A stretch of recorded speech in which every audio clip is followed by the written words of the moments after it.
I will retire at the right time.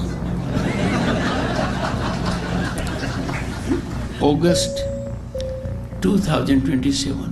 ये video देखा आपने? ये वीडियो इसी महीने का है, वो भी 10 जुलाई का, जिसमें क्लियर है कि धनखड़ अभी रिजाइन देने के मूड में नहीं थे, लेकिन तबीयत का हवाला दिया। लेकिन तबीयत का हवाला देते हुए रिजाइन किया है तो कोई क्या ही कह सकता है, लेकिन विपक्ष का कुछ और ही कहना है। नमस्कार, आदाब, सत श्री अकाल, मैं Gunjan Singh and you are watching the viral trend. Vice president Jagdeep Dhankhar ने अचानक ही बीते सोमवार अपने पद से इस्तीफा दे दिया और कहा कि ये उन्होंने हेल्थ रीजन की वजह से किया है।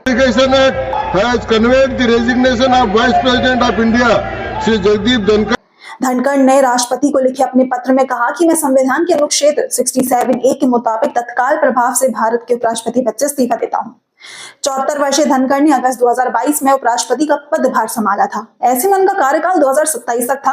आपको बता दें कि निर्धारित समय से 2 साल पहले ही धनखड़ ने अपने पद से इस्तीफा दे दिया है। वहीं प्रधानमंत्री नरेंद्र मोदी ने ट्विटर पर पोस्ट करते हुए उनके अच्छे स्वास्थ्य की कामना की है कि उन्होंने कई रोल्स में देश की सेवा की है।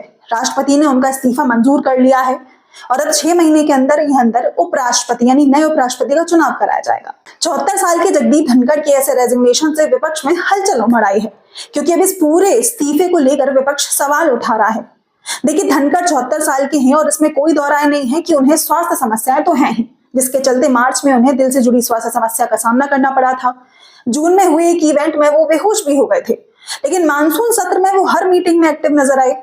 कयास काफी लगाए जा रहे हैं। कांग्रेस का कहना है कि धनखड़ जी पूरी तरीके से ठीक थे और उन्होंने शायद किसी प्रेशर में आकर रिजाइन किया है।